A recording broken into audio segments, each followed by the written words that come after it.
Bonsoir Patrick Le Yarrick. Bonsoir. Vous êtes député européen du Front de Gauche et vous dirigez le journal L'Humanité. Justement, on va profiter de votre présence. Un mot de la santé de l'humain. On sait que la presse écrite souffre beaucoup, et en particulier la presse papier. Comment se porte l'Humanité ?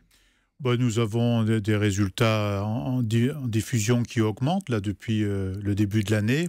Maintenant, nos problèmes économiques sont lourds, évidemment. Nous aurons fait du déficit en 2014. Nous essayons d'être à l'équilibre dans l'année là.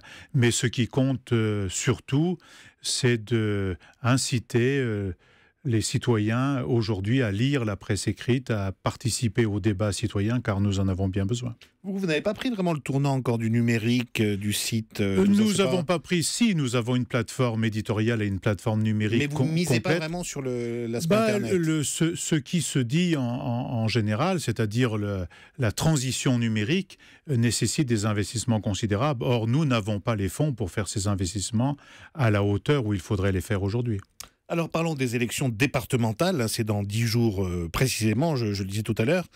D'abord, qu'est-ce que vous avez pensé, Patrick Le Yarrick, de cette angoisse exprimée à ce micro dimanche dernier par Manuel Valls à l'occasion du grand rendez-vous d'Europe 1, angoisse devant la poussée du Front National. Est-ce que ça vous a surpris qu'un Premier ministre se dise ainsi angoissé par une force politique ? Il y a une part là-dedans de politique politicienne, c'est-à-dire on crie au loup pour rassembler ce qu'on considère comme ces brebis.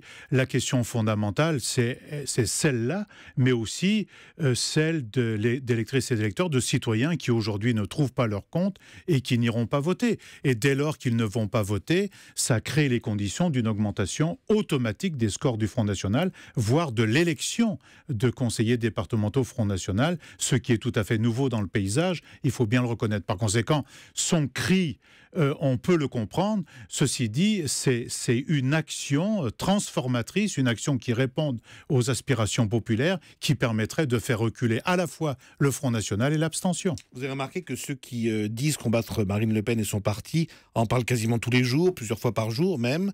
Est-ce qu'à votre avis, c'est la bonne stratégie pour combattre le FN ? Non, je ne suis pas sûr. Nous avons affaire à une élection d'élus départementaux qui gèrent des budgets importants et qui ont à traiter de questions qui touchent la vie quotidienne des citoyens, depuis les maternelles, depuis les routes, la gestion des collèges, l'aide sociale, le RSA. Par conséquent, le Conseil général, c'est un service public de la solidarité. Or, on ne parle pas de cela. Et c'est selon les choix qu'on fait dans le Conseil général que la vie, elle est améliorée ou pas pour les citoyennes et les citoyens, qu'on fasse des investissements qui poussent vers la transition écologique, par exemple. C'est de ça qu'il faudrait dire. Plus général, est-ce qu'on devrait davantage ignorer la poussée réelle, l'implantation réelle? On devrait parler des questions qui préoccupent les gens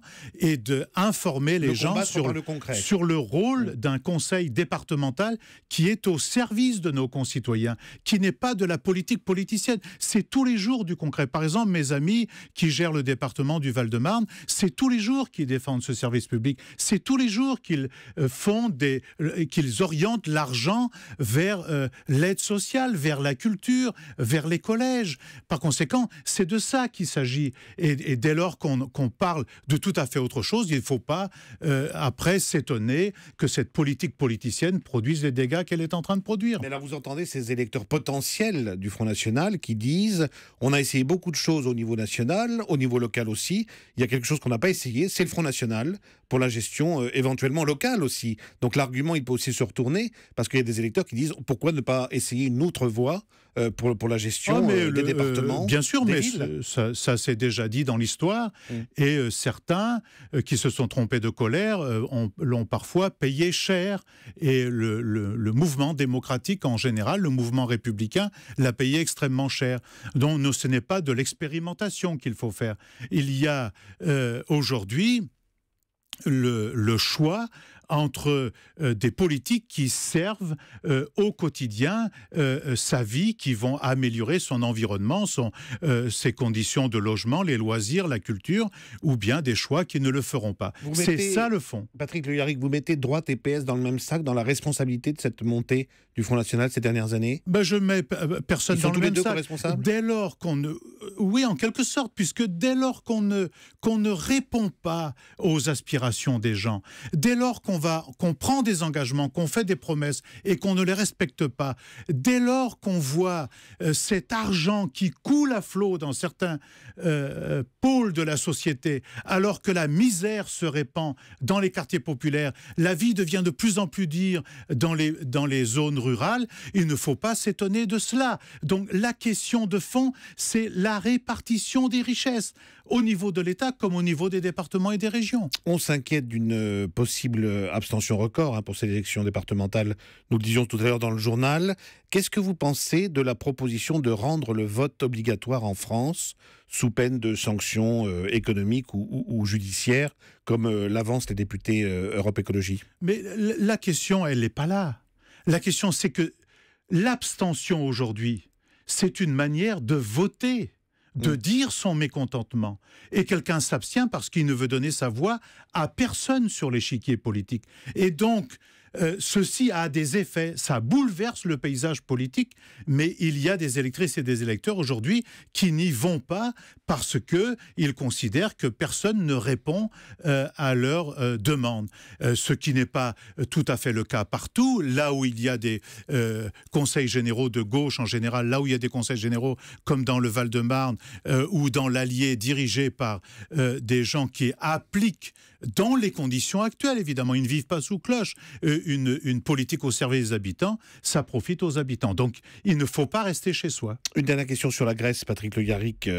On a vu aujourd'hui que Athènes a accepté la venue de la Troïka, rebaptisée Groupe de Bruxelles. Votre journal L'Humanité soutient ouvertement et directement le gouvernement Syriza et Alexis Tsipras depuis 2 mois. Est-ce que vous pensez qu'il a raison de mettre beaucoup d'eau dans son vin, le nouveau Premier ministre grec, et de tendre la main comme ça à la BCE, au FMI et à Bruxelles, comme il tend à le faire ces jours-ci? Il ne met pas de l'eau dans son vin, il va répondre à l'ensemble des engagements qu'il a pris devant le peuple grec, mais il le fait dans des conditions de pression considérable des marchés financiers, des institutions européennes. Donc je salue son courage, je soutiens le courage du gouvernement Syriza qui multiplie les discussions, les rencontres, les négociations avec les institutions, avec les gouvernements européens. Il faut créer les conditions pour que la souveraineté du peuple grec soit respectée et les engagements qui ont été pris, ceux pour lesquels il a voté, soient respectés et non pas faire comme dans d'autres pays, ce qui provoque les crises actuelles, qu'on s'en détourne. Merci beaucoup Patrick Le Yarrick d'être venu dans Europe Nuit. De rien, merci.